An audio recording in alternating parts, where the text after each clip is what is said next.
Maal jettan? Mucattiin kun hin duute jechuudha keenya. Yaa rabba biyyeettaa salphisu dhuguma. Dhuguma? Dhugaadha.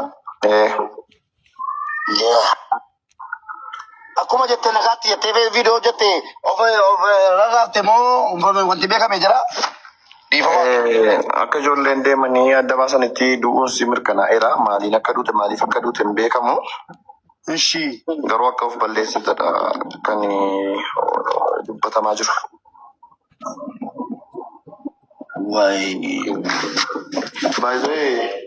Baay'een keessanii boonii beektodhe nama booniin nama tattaafattu nama carraaqqattu nama miidiyaa kanarratti baay'ee beekamtudha. Warri danuun nama arrabsaanii ture warra arrabsaa turtanii. Torban darbe keessa kan jedhe abdii torban darbe keessa rafamaa turte.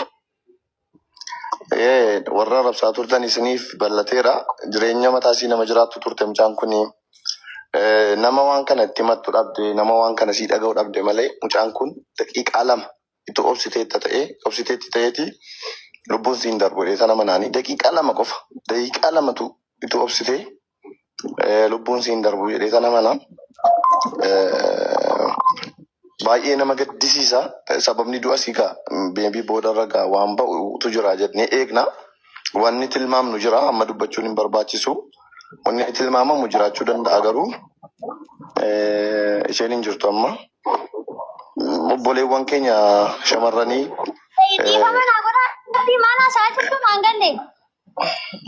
Boonii boqotte. Boonii boqotte. Maal jechuudha boqotte jechuun qalleedhaa jirtu moo suma dhugaa jirtu?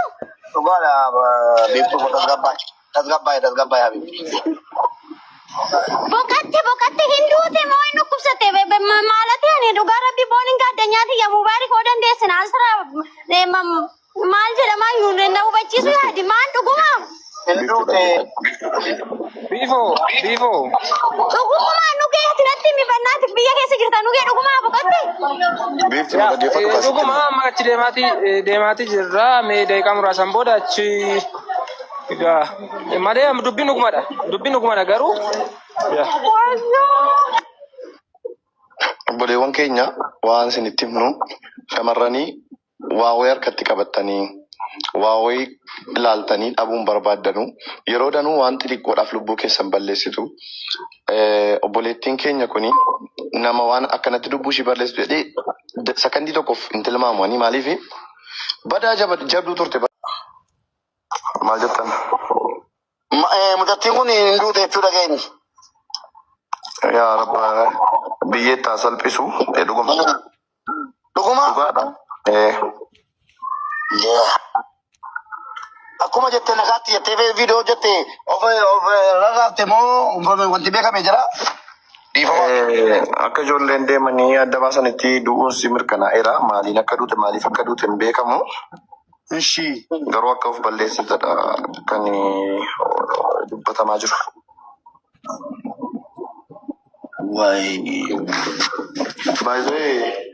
Baay'een keessanii boonii beektodhe nama booniin nama tattaafattu nama carraaqqattu nama miidiyaa kanarratti baay'ee beekamtudha. Warri danuun nama arrabsaanii ture warra arrabsaa turtanii. Torban darbe keessa kan jedhe abdii torban darbe keessa rafamaa turte. Warra arrabsaa turtan isiniif ballateera. Jireenya mataasii nama jiraattu turte mucaan kuni.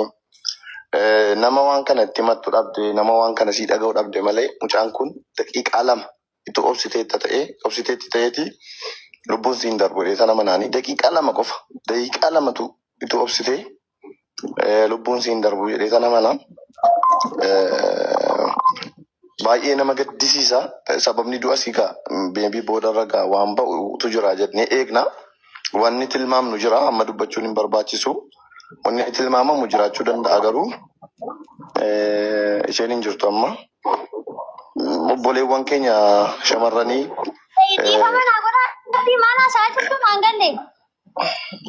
Boonii boqotte. Boonii boqotte. Maal jechuudha boqotte jechuun qalleedhaa jirtu moo suma dhugaa jirtu?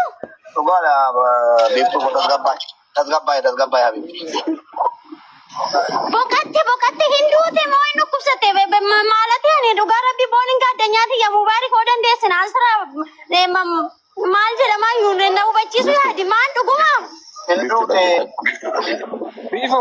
Bifo. Dhugumaa nu geessi natti mi bannaati biyya keessa jirta nu gee dhugumaa boqotte. Biifti nu dhaggeeffatu kaasitti. Dhuguma amma achi deemaatii jirra. Mee daqiiqaa muraasan booda achi egaa malee dubbiin dhugumadha. Dubbiin dhugumadha garuu. Obboleewwan keenya waan isinitti himnu shamarranii waa wayii harkatti qabattanii waa wayii ilaaltanii dhabuun barbaaddanu yeroo danuu waan xixiqqoodhaaf lubbuu keessan balleessitu.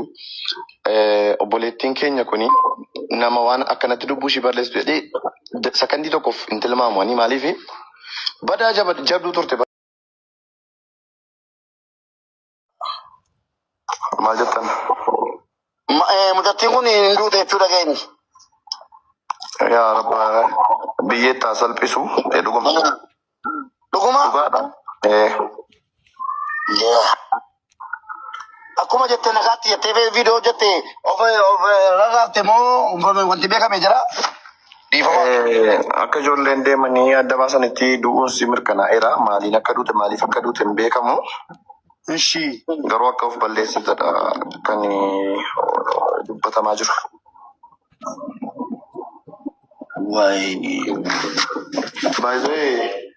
Baay'een keessanii boonii beektodhe nama booniin nama tattaafattu nama carraaqqattu nama miidiyaa kanarratti baay'ee beekamtudha. Warri danuun nama arrabsaanii ture warra arrabsaa turtanii. Torban darbe keessa san jedhee abdii torban darbe keessa rafamaa turte. Warra arrabsaa turtan isiniif bal'ateera. Jireenya mataa isii nama jiraattu turte mucaan kuni. Nama waan kana itti himattu dhabde nama waan kana sii dhaga'u dhabde malee mucaan kun daqiiqaa lama itti obsiteetti ta'eeti lubbuun siin darbu sana manaanii daqiiqaa lama qofa daqiiqaa lamatu itti obsitee lubbuun siin darbu jedhee sana manaa baay'ee nama gaddisiisa. Sababni du'a sii kaa beebii boodarra gaa waan ba'utu jira jennee eegna. Wanni tilmaamnu jira amma dubbachuun hin barbaachisu. Wanni tilmaamamu jiraachuu danda'a garuu isheen hin jirtu amma. Obboleewwan keenya shamarranii. Dhiifama naa godhaa fi maal haasa'aa jirtu maan galle. Boonii boqotte. Boonii boqotte. Yesuus Kiristoos. Maal jechuudha boqotte jechuun qalladaa jirtu masuma dhugaa jirtu. Dhugaadha beektuu tasgabbaa'ee habibi. Boqotte hin duute moo hin dhukkubsatte maalati ani dhugaa rabbi booniin gaaddanyaati yaa mubaarik oo dandeessin asira maal jedhama yuun na hubachiisu yaadi maal dhuguma. Hin duute. Bifo. Dhugumaa nu geessi natti mi bannaati biyya keessa jirta nu gee dhugumaa boqotte. Biifti nu dhaggeeffatu kaasitti. Dhuguma amma achi deemaatii jirra. Mee daqiiqaa muraasan booda achi egaa malee dubbiin dhugumadha. Dubbiin dhugumadha garuu. Obboleewwan keenya waan isinitti himnu shamarranii waa wayii harkatti qabattanii waa wayii ilaaltanii dhabuun barbaaddanu yeroo danuu waan xixiqqoodhaaf lubbuu keessan balleessitu. Obboleettiin keenya kuni nama waan akkanatti lubbuu ishii balleessitu jedhee sakandii tokkoof hin tilmaamu. Ani maaliif badaa jabduu turte. Maal jettan? Mucattiin kun hin duute jechuudha keenya. Yaa rabba biyyeettaa salphisu dhuguma. Dhuguma? Dhugaadha. Akkuma jettee nagaatti jettee viidiyoo jettee of rarraafte moo wanti beekame jira? Akka ijoolleen deemanii adda baasanitti du'uun si mirkanaa'eera. Maaliin akka duute maaliif akka duute hin beekamu. Ishii. Garuu akka of balleessitedha kan dubbatamaa jiru.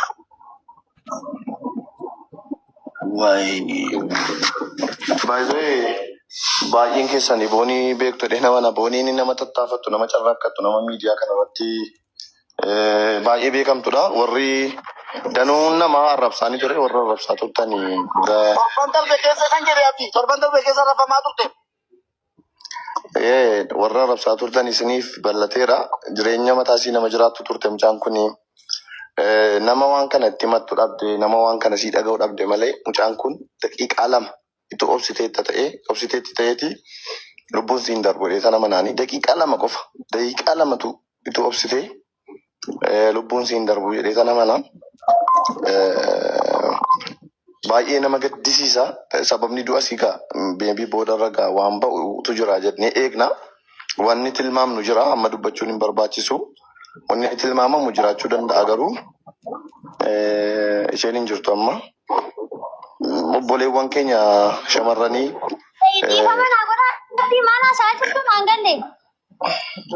Boni bokotte. Boni bokotte. Cuma yang kalau dah tu semua semua guys tu. Tugala bibtu ko tasgabay habib. Bokatte Hindu te mau inu kusate be.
maal jettan?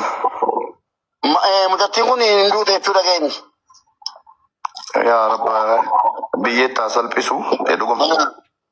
Dhuguma? Dhugaadha. Akkuma jettee nagaatti jettee viidiyoo jettee of rarraafte moo wanti beekame jira? Akka ijoolleen deemanii adda baasanitti du'uun si mirkanaa'eera. Maaliin akka duute maaliif akka duute hin beekamu. Ishi. Garuu akka of balleessitedha kan dubbatamaa jiru.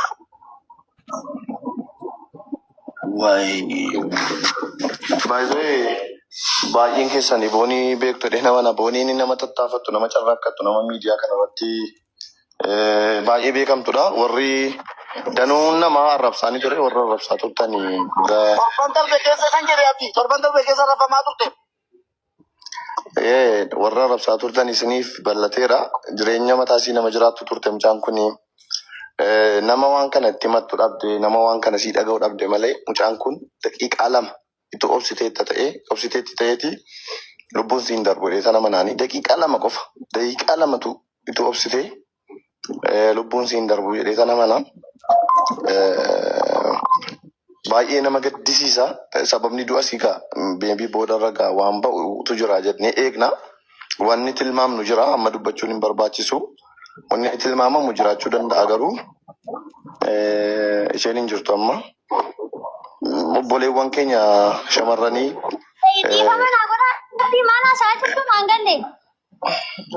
Boni bokotte. Boni bokotte.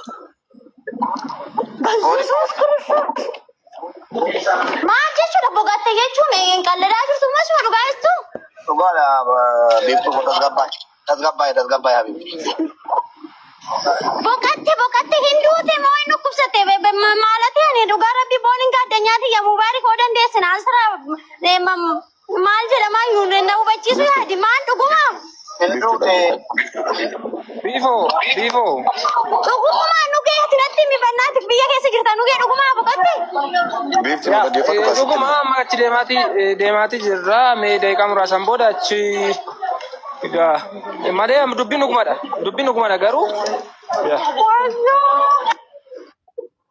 Obboleewwan keenya waan isinitti himnu shamarranii waa wayii harkatti qabattanii waa wayii ilaaltanii dhabuun barbaaddanu yeroo danuu waan xixiqqoodhaaf lubbuu keessan balleessitu. Obboleettiin keenya kuni nama waan akkanatti lubbuu ishii balleessitu jedhee sakandii tokkoof hin tilmaamu. Maaliif badaa jabduu turte.